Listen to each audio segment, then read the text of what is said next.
Onse Vader wat in die hemel is, dankie Heer dat ons vandag kan kyk hoe U kerk versorg het op 'n baie belangrike wyse.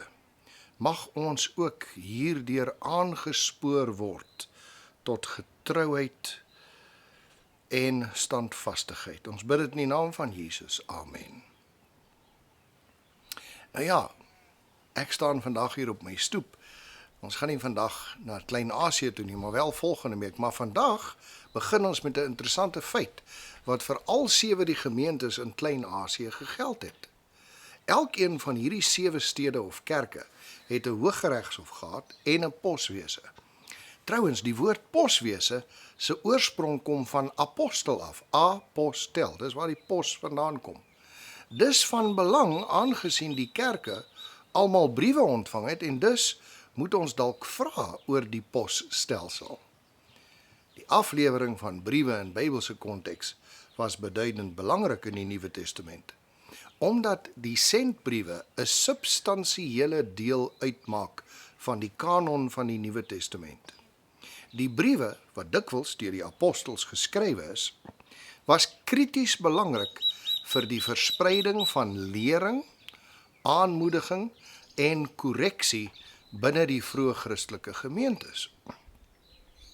Nou in die antieke wêreld was die aflewering van briewe 'n komplekse taak, aangesien daar nie moderne posstelsels bestaan het nie. Briewe is dikwels deur betroubare individue gedra. Hierdie individue was lede van die gemeenskap of vriende van die sender. Die metode het gesorg vir die veilige en akkurate aflewering van die boodskap, sowel as die geleentheid om addisionele mondelingse inligting of uitklaring van die boodskapper te kan bekom indien dit nodig was. Nou in die Bybel lees ons van onder andere Fibi in Romeine 16 vers 1 en 2, Tychicus en Onesimus in Kolossense 4 vers 7 tot 9, Epaphroditus in Filippense 2 vers 25 tot 30 en ook van Epaphras wat van die Christelike posbodes was. Maar die aflewering van briewe in die vroeë kerk was nie net 'n logistieke taak nie, maar 'n bediening in sigself. Die individue wat met die verantwoordelikheid toevertrou is dikwels geloof vir hulle getrouheid en toewyding, soos wat jy na die versie sal kan agterkom. Hulle het 'n belangrike rol gespeel om die eenheid en leerstellige integriteit van die vroeë Christelike gemeenskappe te onderhou, deur te verseker dat die apostoliese leringe die bedoelde ontvanger bereik. Die persoonlike aard van die briewe het dikwels begroetinge en spesifieke instruksies bevat, wat die verhoudingsaspek van die vroeë kerk beklemtoon.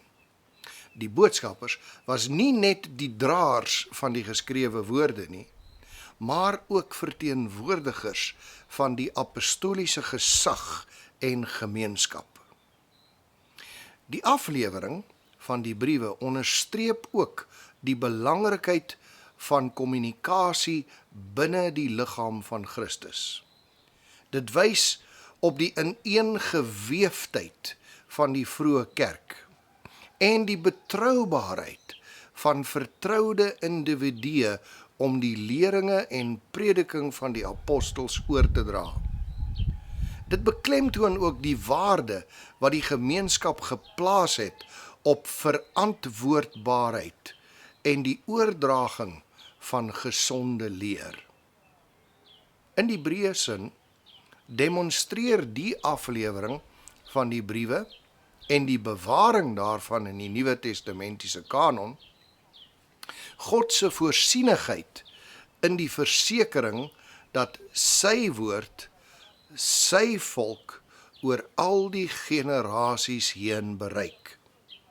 Die getroue aflewering en ontvangs van die briewe het bygedra tot die opheffing en groei van die kerk dwars oor die geskiedenis heen. Belangrik die poswese.